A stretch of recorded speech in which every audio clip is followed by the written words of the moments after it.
آج دنیا میں جو ماحول بنایا جا رہا ہے اس میں اللہ کی نافرمانی کو جرم کی فہرست سے نکال دیا گیا ہے. بس دل نہ دکھاؤ کسی کا. پاکستان کے قانون میں اگر کوئی شخص جبری زنا کرتا ہے زبردستی، اس پہ تو بہت بڑی سزا ہے، لیکن اگر آپس کی رضامندی سے ہو تو اس پہ کچھ بھی نہیں ہے. تو وجہ کیا ہے بھائی؟ جب وہ راضی یہ راضی تو کیا ہے؟ حالانکہ اسلام میں جو سزا جبری زنا پر ہے وہی آپس کی رضامندی پر ہے، کوئی فرق نہیں ہے اس میں.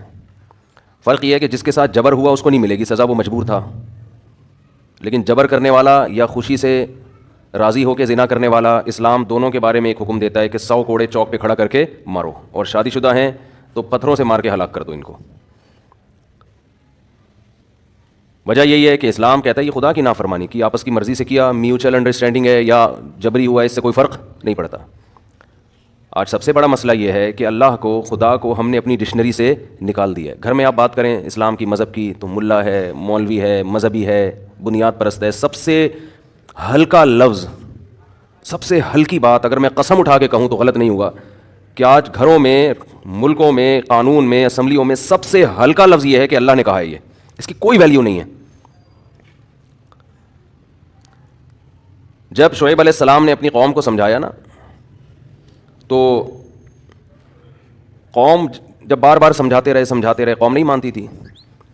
تو قوم یہ کہنے لگی کہ لولا رہتک لرجمناک، آپ کا ایک قبیلہ ہے، خاندان ہے جس کا ہمیں خوف ہے، جس کی ہمیں پاسداری ہے، کیونکہ تھے تو اسی قوم کے، قبائلی نظام ہوا کرتا تھا، اب بھی ہوتا ہے. تو آپ کا ایک فیملی ہے، ایک صدیوں سے ہمارے ساتھ یہ لوگ آباد ہیں، اس قوم کی، اس قبیلے کی رعایت میں ہم نے آپ کو چھوڑا ہوا ہے. لولا رہتک، اگر آپ کے پیچھے اتنا مضبوط قبیلہ نہ ہوتا، لرجمناک، ہم آپ کو پتھروں سے مار کے ہلاک کر دیتے.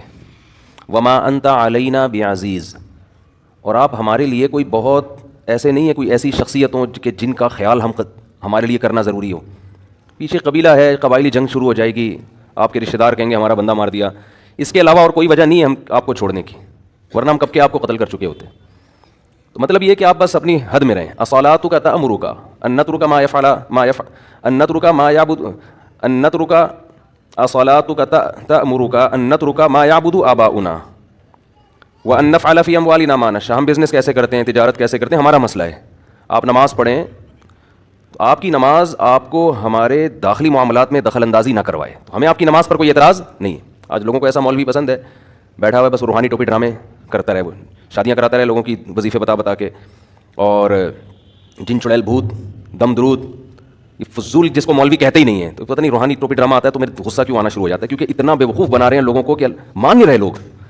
یہ میری سمجھ سے بالا تر ہے. لوگوں کو ہو کیا گیا، ہم سمجھا کے مولوی جا رہے ہیں ان کے پاس نا. یار جاہل آدمی چرسی ہیروئن کی جائے تو کچھ بات ہے نا. مفتی جا رہے ہیں، مفتی بھی کون سے مفتی، میں نام لوں تو خام عزتیں اچھلتی ہیں لوگوں کی. غصہ آ رہا ہے مجھے، کیا کروں. علماء جا رہے ہیں، دیوبندی جا رہے ہیں، تبلیغ میں سال لگے ہوئے جا رہے ہیں. چھوڑ دو ان بے شرموں کو، بے غیرتوں کو چھوڑ دو ان کو. یہ کچھ بھی نہیں جانتے، یہ تمہارے محتاج ہیں. تمہاری وجہ سے ان کی دکان چل رہی ہے. تم نہیں جاؤ گے یہ سالے قحط میں مریں گے، یہ بس کے نیچے آ کے خودکشی کریں گے. یہ ان کے پاس ٹکا نہیں ہے. اور جو فری میں علاج کر رہا ہے وہ اس سے بڑا وہ 2 نمبر ہے. کہتے ہیں فری میں حضرت جی دم کرتے ہیں. وہ فری میں بہت بڑا، وہ آپ کو پتہ نہیں ہے وہ فری میں کیا کر رہا ہے. وہ فری میں ایسے کر رہا ہے کہ آپ کو زعفران کا تعویذ بنا کے دے گا، کہے گا زعفران دکان سے خرید کے لاؤ. کون زعفران خریدے گا؟ کہہ رہے چلو میرے پاس سے مل جائے گی وہاں سے. یہاں سے بزنس کر رہا ہے وہ. بڑے بڑے علماء جا رہے ہیں. یار کیا ہو گیا، میں تو حیران ہوتا ہوں فیس بک پہ تصویریں دیکھ کے، ان کو ہو کیا گیا ہے.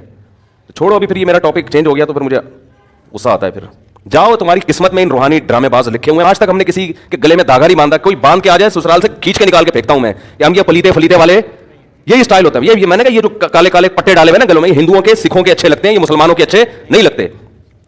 ایک تعویذ یہاں فلانے بزرگ نے باندھا ہوا ہے، بھائی میں نہیں مانتا اس کو، دفعہ ہو یہاں سے. ہر بات دلیل سے سمجھاتے رہو بیٹھ کے. جو مسئلے ہوں گے اللہ کے سامنے بیٹھ کے دعا مانگتے ہیں، بس اللہ مسئلہ حل کر دے.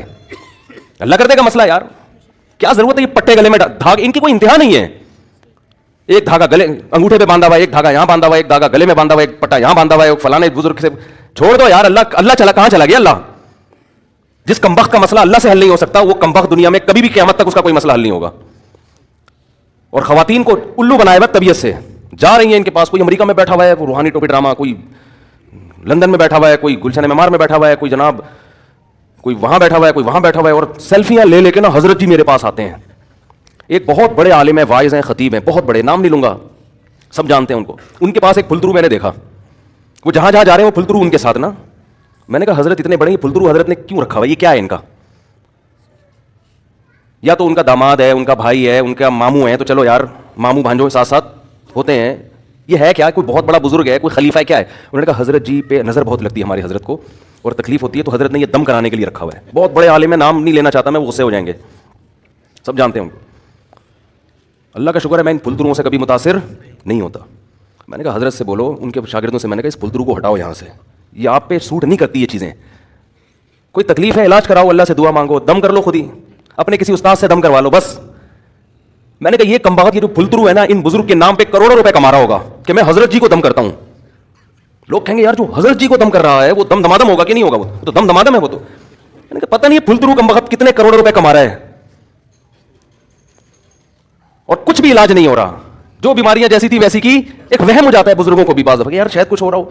وہ کہتے ہیں ان کو آتا ہے ہمیں نہیں آتا. وہ بھائی نہ ان کو آتا ہے نہ آپ کو آتا ہے, یہ ہے ہی نہیں جو آئے گا کسی کو, یہ کوئی علم ہی نہیں ہے. یہ سینہ بسینہ ایسی فضول چیز چل رہی ہے جو جس کے سینے سے نکل کے جا رہی ہے اس کو نہیں پتا کہ کیا جا رہا ہے یہاں پہ.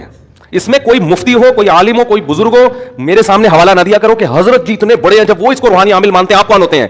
اور بھائی حضرت جی جتنے بڑے بزرگ ہوں, عالم ہیں, ہم ان سے دین کی باتیں سیکھیں گے, علم سیکھیں گے, قرآن و حدیث سیکھیں گے, مسائل سیکھیں گے. یہ جن چڑیل بھوت بھگانا یہ کچھ بھی نہیں سیکھا ہے, ان کو نہیں آتا تو بزرگ کو, جس کو بزرگ کہہ رہے ہیں اس کو آتا ہے, اس کو نہیں آتا. فضول چیزیں بالکل. میں آپ کے سامنے میں کتنا ان عاملوں کو چیلنج کر رہا ہوں, اور بھائی تو لا یار تعویذ دے, کوئی جن چڑیل بھوت بھیجنا ہمارے پاس بھی. یہ کہتے ہیں اس نے حصار کھینچے ہوئے, کچھ بھی حصار نہیں کھینچا ہوا یار, آؤ 24 گھنٹے ہمارے ساتھ گزارو, جو کھینچنے کی چیزیں وہ نہیں کھینچی ہوئی ہم نے یار. جو کرنے کے کام ہے ہم سے تو وہ نہیں ہو رہے, سارا دن اتنا مصروفیت میں گزر جاتا ہے, سیلفیوں میں, ملاقاتوں میں. اسی سے آج جامعۃ الرشید میں گیا ہوں, بیچارے اچھے لوگ آئے ہوئے تھے ملاقات کے لیے. میری کلاس کا ٹائم تھا, میں بھاگا بھاگا کلاس کی طرف, 15-20 بندے نظر آئے. میں نے کہا نہیں مل سکتا بھائی. 2-3 لوگوں نے کہا حضرت مسافہ. میں نے کہا میں مسافہ ایک سے کروں گا, میری 15 منٹ کی کلاس کا ناغہ ہوگا. وہ طلبہ کا وقت قیمتی ہے, وہ مختلف ملکوں سے, مختلف شہروں سے سفر کر کے بیٹھے ہوئے ہیں. تو جب پھر بھاگے میں نے کہا نہیں ملوں گا بس.